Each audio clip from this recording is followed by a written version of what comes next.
Hello everyone, welcome to the new session. Do you speak English, जो कि हमारे इस कोर्स का टाइटल है। एंड जिसमें मैं आपको हमेशा यही कहती हूँ कि क्या आपको इंग्लिश से डर लगता है, तो डरने वाली बिल्कुल भी कोई बात नहीं है। क्योंकि इस कोर्स का जो सबसे इंटरेस्टिंग फैक्ट है ना, वो ये है कि हम इंग्लिश सीख ही रहे हैं हिंदी में। कहने का मतलब कि देखो, कहने का मतलब ये है ना कि हम, अगर आप मान लो हिंदी मीडियम से हैं, आप अगर इंग्लिश मीडियम के बैकग्राउंड से नहीं हैं, इंग्लिश मीडियम से के बैकग्राउंड से होके भी आपकी इंग्लिश अच्छी नहीं है, आपकी वोकैब अच्छी नहीं है, तो इन सब चीज़ों से डरने की कोई ज़रूरत नहीं है। हम बिल्कुल बेसिक से चल रहे हैं। ये कोर्स केवल उनके लिए है ना जो बस इंग्लिश सीखना चाहते हैं, ठीक है। आपका लेवल कुछ भी हो, आप बेसिक में हैं, आप एडवांस में हैं, हम इसे बेसिक से शुरुआत कर रहे हैं, ठीक है। And this course is presented by me, Naina Dubey. So let's start and we are going to create fun in English. तो डरने वाली कोई बात नहीं है, हमें बिल्कुल भी नहीं डरना है। सब कुछ आपके डेडिकेशन पे डिपेंड करने वाला है। If you want to learn English you can, simple सी बात है, ठीक है।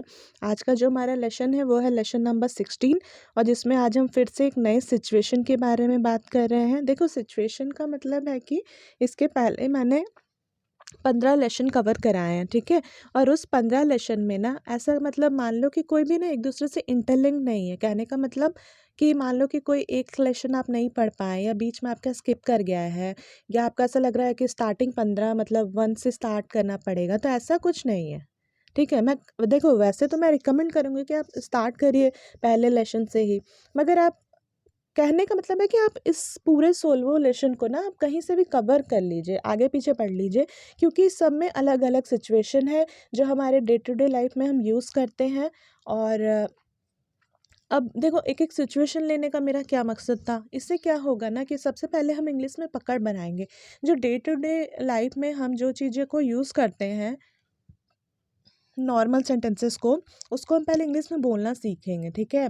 तो इससे क्या होगा कि हम कोई बुकिश लैंग्वेज में नहीं जाएंगे। ग्रामर रूल्स में सारे आपके वही कवर कराऊंगी, लेकिन आप ना उसे डे टू डे लाइफ से कैच करने लगेंगे, तो उससे आपका कॉन्फिडेंस बिल्ड होगा और आपको फिर मन करेगा कि मैं आगे कुछ सीखूं, ठीक है। सो इसलिए मैंने कहा कि we are going to create fun in English. ये बिल्कुल भी बर्डन नहीं लगना चाहिए आपको, अदरवाइज आप सीख नहीं पाएंगे। तो बिल्कुल भी डरने वाली कोई बात नहीं है, हमें बस एक बार कोशिश करना है। आपकी कोई भी एज है, आप किसी भी लेवल पे हैं इंग्लिश के, कोई फ़र्क नहीं पड़ता। सब कुछ ना आपके तबीयत पर डिपेंड करता है। इसलिए कौन कहता है कि आसमां में सुराख नहीं हो सकता, कौन कहता है कि आसमां में सुराख नहीं हो सकता, एक पत्थर तो तबीयत से उछालो यारो, ठीक है। तो everything is depend upon your dedication, your hard work, ठीक है। इसके अलावा कुछ भी चीज़ें मैटर नहीं करती है। तो चलिए, अब हो गया बहुत सारी बातें, अब हम पढ़ेंगे। ये मैं एक बेसिक सा पेज है जो मैं हर रिलेशन के आगे मर्ज कर देती हूँ। ये आगे आपको समझ आएगा कि मैं क्यों बताती हूँ। ऐसा तो ये बहुत बेसिक है, हमें ये चीज़ जानना चाहिए। देखो, जैसे कब के लिए हम वेन का यूज़ करते हैं, जब के लिए भी हम वेन का यूज़ करते हैं। कहाँ के लिए तो वेर का यूज़ होता है, या जहाँ के लिए भी हम वेर का यूज़ करते हैं।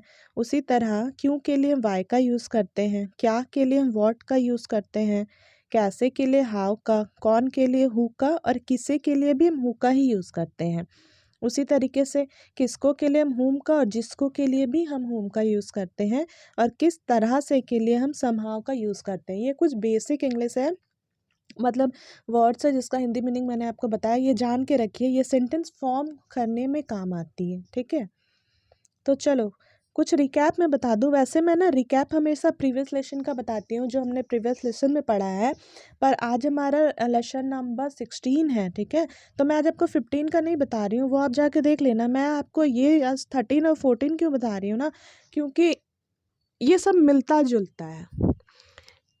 मैंने आपको एक टॉपिक पढ़ाया था, शुरू करो। मतलब जब कोई भी आपका मान लो वाक्य है हिंदी का, उसके अंत में शुरू करो रहेगा, तो आपको क्या करना है, आपको अपना जो इंग्लिश का सेंटेंस है वो स्टार्ट से शुरू करना है, और अपने वर्ब में आईएनजी को ऐड कर देना है, ठीक है। और उसी तरह से अगर मान लो आपका वाक्य है बंद करो, तो आपको फिर से स्टॉप से स्टार्ट करना है, मैंने शुरू करने हैं अपने वाक्य को, और जो भी आपका वर्ब है उसके साथ आईएनजी लगा देना है। और इन्हीं दोनों से मिलता हुआ आज हम तीसरा जो है हमारा कॉन्सेप्ट उसे पढ़ने वाले हैं। तो इसलिए मैंने ये दोनों आपको रिवाइज़ करा दिया है। जैसे मान लो इसका जो मैं एग्ज़ाम्पल लूँ, तो हम लोग बोलते हैं ना खेलना शुरू करो, तो स्टार्ट शुरू करो आपके वाक्य के अंत में, इसलिए आपने स्टार्ट लिखा। उसके बाद जो भी आपका वर्ब दिया हुआ है, हमारा नियम कहता है जो भी हमारा वर्ब दिया हुआ है उसके साथ बस आईएनजी को ऐड करना है। सो यहाँ जो हमारा क्रिया है, जो वर्ब है, वो है खेलना। खेलना का इंग्लिश होता है प्ले, और प्ले के साथ हमने आईएनजी पुट कर दिया, तो स्टार्ट प्लेइंग। इसी तरह से खाना शुरू करो, स्टार्ट ईटिंग। बोलना शुरू करो, स्टार्ट स्पीकिंग। या बात करना शुरू करो, स्टार्ट टॉकिंग। पढ़ना शुरू करो, स्टार्ट स्टडिंग। ठीक है। इसी तरह से बंद करो, अगर हमारे वाक्य के अंत में बंद करो है तो हमने स्टॉप से स्टार्ट किया, फिर चेक करो कि हमारा क्रिया क्या है। क्रिया खेलना है, खेलना का इंग्लिश होता है प्ले, और प्ले के साथ हमारा जो नियम कहता है कि we have to add ING with our verb. जो भी हमारी क्रिया हो रही है उसके साथ हमें आईएनजी को पुट करना है। सो प्ले के साथ हमने आईएनजी को पुट कर दिया, सो इट्स प्लेइंग। ठीक है, तो स्टॉप प्लेइंग। देखो कहीं भी कोई डाउट होगा तो पूछ लेना। वैसे इन दोनों लेसन को ना मैंने बहुत डिटेल में पढ़ाया है, आप जाके उसे पढ़ सकते हो। और आज जो हमारा रूल नंबर 16 है वो है, ये मत समझना कि कोई किसी से जुड़ा हुआ है। कहने का मतलब है ना, मैं आपको मेरा देखो, मैं आपको शुरू से बोलती हूँ कि हम कोई बुकिश लैंग्वेज में नहीं पढ़ रहे हैं। मैं आपको सिंपल से एक एक सिचुएशन लेते जाऊँगी, उसका सिंपल जो एक कोई चीज़ है जो आपको दिमाग में रखना है, थोड़ा सा नियम है उसे आपको याद करना है। याद मत करिए, मैं कहूँगी कि समझिए, मतलब आप 2-3-4 बार उससे बार-बार इस लेसन को देखेंगे ना, तो आपको अपने आप वो दिमाग में बैठ जाएगा, वो ज़्यादा कन्वीनिएंट होगा। तो देखो उसी तरह से, और फिर आप चीज़ें समझ जाएँगे। तो करना क्या था ना कि जैसे यहाँ भी था, स्टार्ट था, जो भी हमारा वर्ब था उसके साथ हमारा आईएनजी लगा था। और आज का भी नियम हमारा यही कह रहा है कि एक कीप ऑन है, और जो भी हमारा वर्ब है उसके साथ आईएनजी लगेगा। यहाँ था शुरू करो या बंद करो आपके वाक्य में रहेगा, तो यहाँ क्या है, कोई भी चीज़ को करते रहो, कोई भी चीज़ को। तब हम उसके लिए देखो, कीप का इंग्लिश ऐसे समझो, कीप ऑन ना माने कोई भी चीज़ में जब लगे रहते हैं ना हम, कोई बोलते हैं ना इसी को करते रहो, तुम खाते रहो, सोते रहो, पढ़ते रहो, नाचते रहो, गाते रहो। माने कोई चीज़ में तुम लगे हुए हो, हम लगे हुए हैं, और आप लगे हुए हैं, और फिर लोग बोलते हैं ना कि लगे रहो, यही तो इसी को कहते हैं कीप ऑन। ठीक है, इंग्लिश हो गया। और ये हमारा जो वर्ब है उसके साथ हमें आईएनजी पुट कर देना है। तो आज हमें बस इतना से याद रखना है, जो हमारा रूल नंबर 16 हमें ये कहता है कि अब देखो, कीप ऑन वर्ड जब भी आएगा, जहाँ भी आएगा, तो जो भी सेंटेंसेस में आपका, जो भी आप इंग्लिश का वाक्य कह रहे हैं, तो आप अपने वहाँ जो भी क्रिया हो रही होगी ना उसके साथ आप आईएनजी लगा दीजिएगा। यही हमारा वर्ब कहता है। और इसी चीज़ को मैंने कहा है कि हम इंग्लिश को हिंदी में पढ़ रहे हैं, ये नहीं कि मैं आपको हिंदी पढ़ा रही हूँ, है ना। चीज़ों को समझा हिंदी में रही हूँ ताकि कहीं कोई कन्फ्यूज़न ना हो। और फिर हम धीरे धीरे तो आगे बढ़ ही रहे हैं। ठीक है, तो इसी तरह से है आज का जो हमारा रूल नंबर 16 है कि बहुत बार लोग कहते हैं ना, खेलते रहो, सोते रहो, खाते रहो, पढ़ते रहो, नाचते रहो, गाते रहो।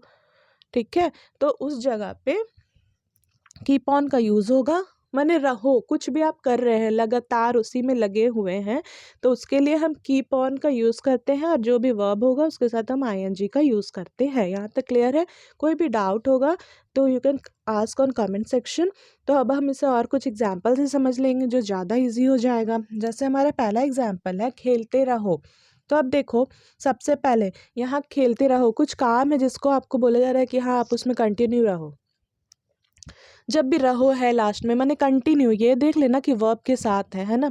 तो ये आपको कीप ऑन लगाना है, बट कीप ऑन और आप प्ले लिख दोगे ना तो वो गलत हो जाएगा। इसलिए मैंने यहाँ लिखा है कि we have to add ING with our verb. माने हमारे वाक्य में जो भी क्रिया हो रही है उसके साथ हमें आईएनजी को पुट करना ज़रूरी है, मस्ट है। अदरवाइज़ ये सेंटेंस ना रॉन्ग हो जाएगा अगर आप आईएनजी नहीं लिखेंगे, केवल लिख देंगे कीप ऑन प्ले। समझ में आ गई चीज़ें? बस इतना सा ही ये रूल है। ठीक है, तो खेलते रहो, कीप ऑन प्लेइंग। सोते रहो, कीप ऑन स्लीपिंग। यहाँ क्रिया सोना है, सोना का इंग्लिश होता है स्लिप, और स्लिप के साथ हमने आईएनजी लगा दिया। पढ़ते रहो, कीप ऑन, पढ़ना का इंग्लिश होता है स्टडी, स्टडी के साथ हमने आईएनजी लगा दिया, सो कीप ऑन स्टडिंग।